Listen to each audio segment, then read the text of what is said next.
How do you go from just working in an industry to becoming a true thought leader? This is part 4, and we're talking about how you go from the mentality of I just work in this space to I am actually known in this space for how great I am at what I do.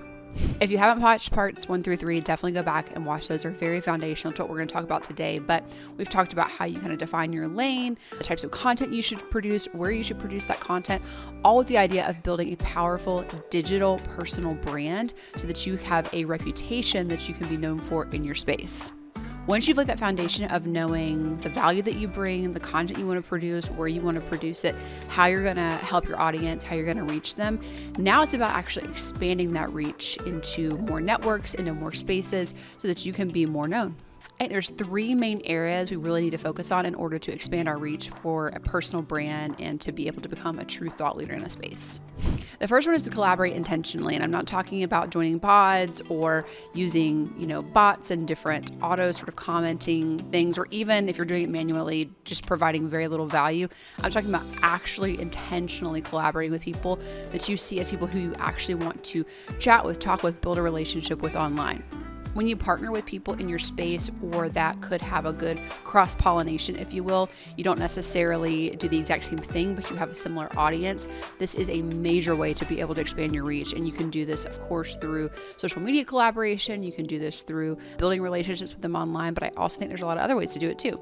That's doing collab posts. It might be doing webinars together. It might be doing YouTube videos together. There's all kinds of ways to do partnership content. That's a great way to expand your reach. Number 2 is to pitch yourself for visibility. Now, this one is tough, and I really, really understand that because I even still struggle with this to this day. But ultimately, if you want to get more visibility, if you want to be able to expand your reach, you have to appear in more places. And one of the best ways to do that is through a third party, somebody who already has a platform, a podcast, a show, something that you can appear on. So you're going to have to actually pitch yourself to be able to start getting those opportunities, and they do snowball from there. I will say a simple way to do this is if you just can get one. You just get one introduction, you get on one podcast, you get with one conversation. Usually that snowballs. I even did this recently this year. I was asked to be on a podcast. It went great. And I just reached out to that host and said, hey, if you know of anybody else that you don't mind pitching me to, that you think would be, there'd be good synergy there, we could have good conversation. They already have a show. I'd love that. He did. I appeared on that podcast too. Then that person pitched me to be on a webinar. And then I was on another webinar for a pretty decent sized business group this year. So those things really do compound over and over again.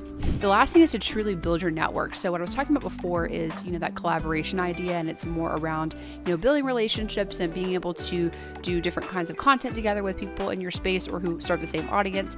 Building your network's a little bit different though. Building your network may or may not be in your space. It may or may not be with the same audience. However, it could open up different possibilities. For instance, those ones I just mentioned, the podcast I was on, the webinar group, all of those were not necessarily in my industry or in my space, but I made good connections and built my network where I got referrals there. So really, really critical to build your network, whether that's going to be through LinkedIn, whether that's through asking people to refer you, whatever that looks like, that's really where you're going to get a lot of that reach expansion. We have one final part in this series to help you go from just doing the work, just being in an industry, just being in a space, having a career, to truly being a thought leader, someone who's sought after, someone who has influence, that you can then leverage that with your brand for launching your own course, book, even business if you haven't done that yet. So if you're interested in that, make sure to save this, share it with somebody else that you think it could help, and stay tuned for the final part coming soon.